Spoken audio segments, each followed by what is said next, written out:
Magandang umaga po sa ating lahat, mga ginigiliw, mga minamahal ng Panginoon. May pag-asa po sa Panginoon, no? Ang ibabahagi ko po sa inyo sa umagang ito ay 2 punto.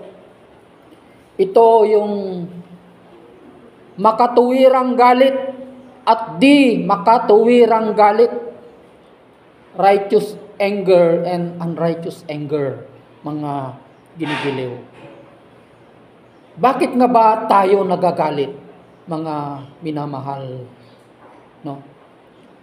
Kung minsan nagagalit tayo dahil hindi tayo napagbigyan ng isang bagay or dahil meron tayong kaaway, may sama ng loob tayo sa ating kapwa.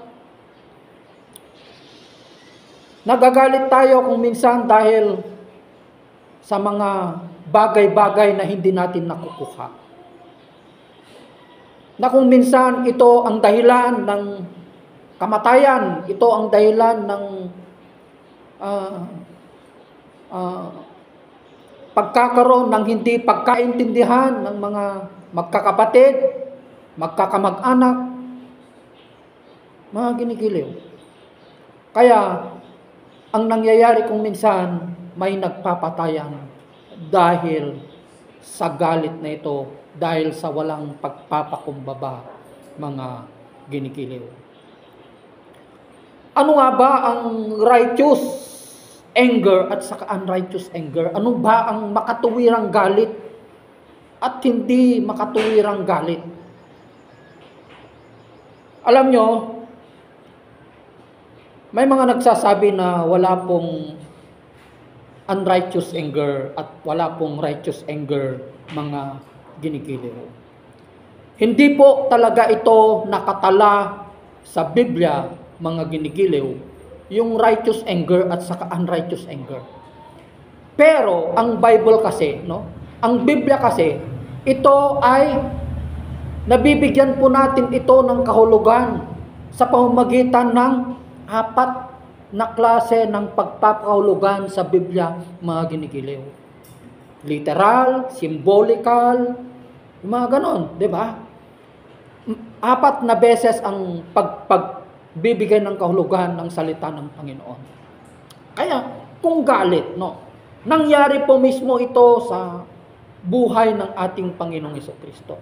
At nangyayari din po ito sa buhay ng isang Kristiyano. Diba?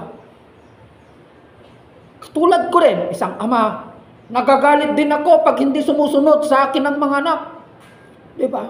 Ang mahirap, kung tumatayo ka pa rin sa pulpito, pero yung anak mo hindi mo kayang disiplinahan. Diba? Yung anak mo manginginom ng alak, andun pa rin, nasa kanyang lahat ng kasamaan, hindi pa rin sila sumusunod, then tatayo ka dito sa harap ng pulpito, didisiplinahan mo ang kongregasyon, ang tao na papasok sa simbahan, sa bahay panambahan. Hindi po yata tama, mga ginigiliw. Diba? Hindi po tama na tatayo tayo dito, pero hindi naman natin kayang disiplinahan ng pamilya natin, yung mga anak natin, mga ginigiliw. Diba? Opo. Kaya dito nangyari po mismo ito sa tagpo na kung saan pumasok, ito yung pangalawang pagpasok ng ating Panginoong Jesucristo sa templo ng Jerusalem, mga ginigiliw. Pangatlo. Mga ginigiliw, nung unang pagpasok ng ating Panginoong Jesucristo sa templo ng Jerusalem, yung binasa niya yung Isaiah. Natatandaan nyo yon? Yung sinasabi niya na dumating na yung Messiah. Pinapatungkol niya ang kanyang sarili na dumating na ang Espiritu ng Diyos sa kanilang kalagitnaan. Pero ayaw tanggapin ng mga Hudyo, ayaw tanggapin ng mga Israelita ang kanyang kapayagan na muntik pa siyang inihulog sa bangin. Kaya lang siya ay lumakad sa kanilang kalagitnaan, mga ginigiliw.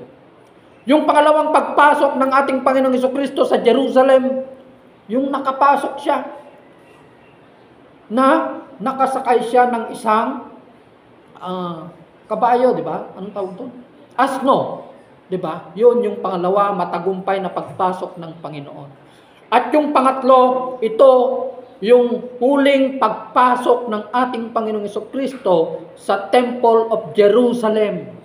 Yung pumasok siya, mga ginigiliw, no, pumasok siya dahil sa isang dahilan, dahil sa kanyang galit. Hindi siya nagagalit sa mabuti, nagagalit siya sa masama na ginagawa ng mga tagapagturo ng kautusan na ito, ng mga pari na ito, mga ginigiliw. Bakit siya nagagalit? Dahil ang templo ng ating Panginoon, the Temple of Jerusalem, doon mismo sa Court of Gentiles, ginawa ng mga tao na pugad ng magnanakaw. Yun ang sabi ng Panginoong Jesucristo, bakit naging pugad ng magnanakaw ang templo ng aking Ama? Kung bakit sinabi ng ating Panginoong Jesucristo na ang lugar na ito, yung Court Gentiles na sinasabi, na kung saan dito nagtitinda yung mga tao ng kanilang mga paninda, mga baka, mga tupa, may nagpapalit ng pera, mga ginigiliw. Dahil ginawa na nilang negosyo, ginawang negosyo ng mga pari ang harapan ng templo ng ating Panginoon, ng Diyos, ng kanyang Ama, mga ginigiliw. Kaya kung bakit naging pugad ng magnanakaw, dahil yung mga pari lamang ang pwedeng magdesisyon kung magkano ang presyo ng mga tupa na ito, ng mga kalabaw na ito, ng mga kalapati na ito. Kaya nagbibigay sila ng mataas na porsyento.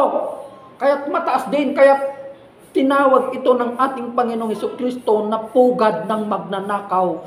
Dahil sa pagmamahal ng mga pari na ito, mga ginigiliw, ng pera, mga ginigiliw. Kaya inalaw po nila, pinahintulutan nila na ginawang marketplace yung bahay ng kanyang Ama, ng ating Panginoong Diyos, mga ginigiliw.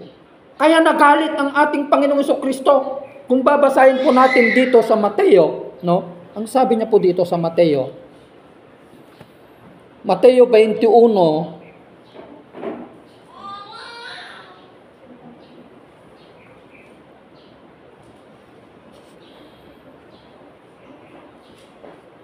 Dose.